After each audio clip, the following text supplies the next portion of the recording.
বিসমিল্লাহির রহমানির রহিম। সকল প্রশংসা আল্লাহর, সকল ক্ষমতার মালিক আল্লাহ মহান। আসসালামু আলাইকুম আমার প্রাণ প্রিয় সকল আপনজন, কেমন আছেন? আমি আপনাদেরই সামান্য একজন কান্তা আপা আবারও চলে আসলাম। আজকে হচ্ছে 1/5/2025 সাল। আল্লাহর নামে কাজ শুরু করিলাম। আমি আমার আল্লাহর ঘরে সালাম ও দোয়া পৌঁছে দিলাম। আমার প্রিয় নবীজির রওজা মোবারকে সালাম ও দোয়া পৌঁছে দিলাম। হযরত শাহজালাল শাহপরানে সালাম ও দোয়া পৌঁছে দিলাম। আজমির শরীফে সালাম ও দোয়া পৌঁছে দিলাম। মাইজ ভান্ডার শরীফে সালাম ও দোয়া পৌঁছে দিলাম। আল্লাহর নামে কাজ শুরু করলাম। আমার এই প্রতিষ্ঠানটা হচ্ছে বিবাহ শাদীর একটা মাধ্যম। আপনাদের যাদের ঘরে বিবাহযোগ্য ছেলে মেয়ে আছে, ইনশাল্লাহ আমাদের প্রতিষ্ঠানে সরাসরি চলে আসতে পারেন। আমাদের অফিসের ঠিকানাটা বলে দিচ্ছি। বাড়ির number 8, block B, main road, Banasree, Rampura. Mobile নাম্বারগুলি বলে দিচ্ছি। হোয়াটসঅ্যাপ 01971860261। আরেকটা নাম্বারও আছে 01711860261। আইটি কথা, যারা এই ভিডিওটা দেখবেন আপনারা মনে করবেন আমার এই একটাই ফেসবুক আইডি, আমার কোনো আইডি নেই। অনেকে ছবি দিয়ে, বিভিন্ন মানুষের ছবি দিয়ে অনেকে ফেক আইডি চালায়।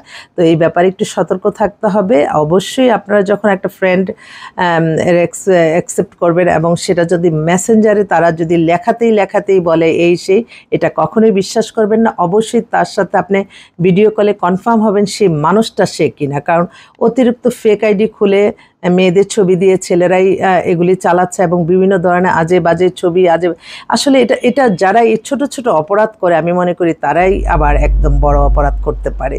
মানুষ মাত্রই আমি এটাই অবাক হয়ে যে মানুষ ছোটোখাটো ব্যাপারে এই ছোট ছোট কিভাবে নিজে না সে, তারপর তার আরেকজনের ছবি দিয়ে সে পরিচয় দিয়ে সে কথা বলে। এটাও কিন্তু একটা অপরাধ, বিশাল বড় অপরাধ।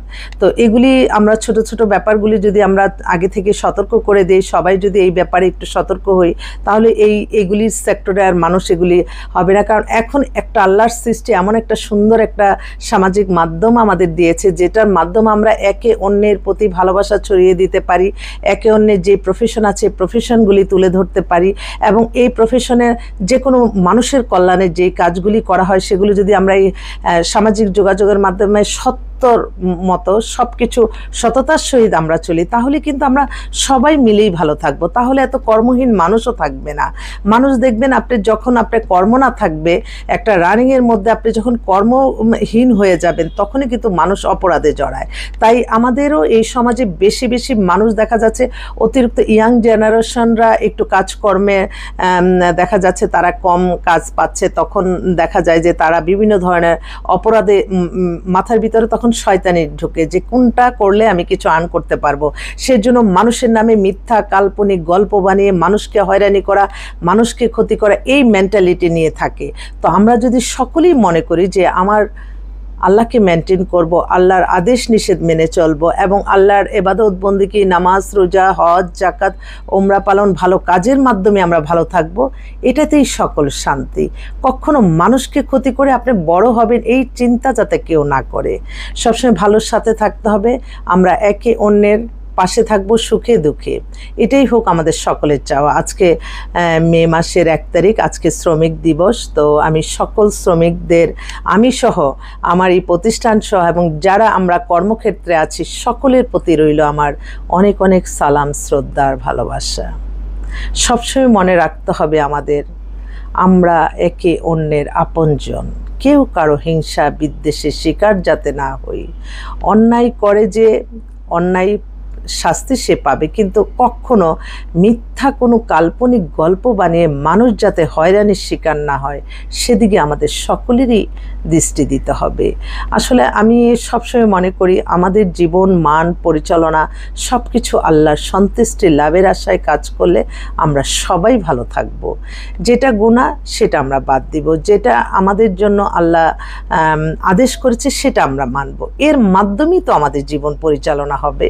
কেন মানুষকে ক্ষতি করতে হবে? আমার এটাই সবচেয়ে খারাপ লাগে। এবং মানুষ, এক একটা মানুষের কত চাহিদা, এই চাহিদা করতে করতে লোভনীয় কোনো কিছুতে পড়ে যায়, তখনই কিন্তু মানুষ অপরাধী হয়ে যায়, অহংকারী হয়ে যায়।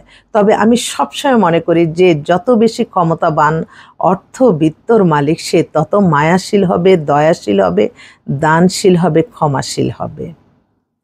ক্ষমাশীলকে আল্লাহ অনেক পছন্দ করে, তাই ক্ষমার মাধ্যমে কিন্তু আপনি সওয়াবও নিতে পারেন।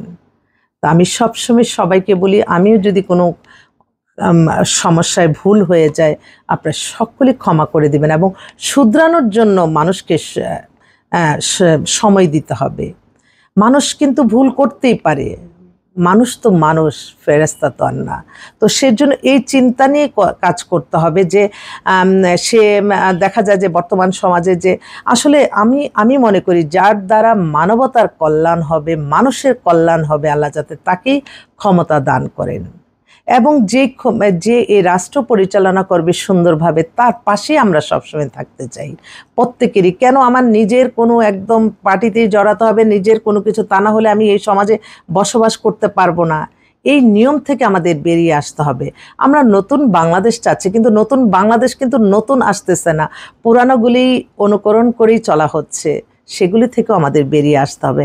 আসেন আমরা নতুনভাবে ওই আগে সমস্ত পুরানো জঞ্জাট ভুলে যে নতুন নতুন ভাবে আমরা সবাই মিলেই ভালো থাকি, হিংসা বিদ্বেষ না, হিংসার কারণে যাতে কেউ কখনো ক্ষতিগ্রস্ত না হয়, এটাই হোক আমাদের সকলের।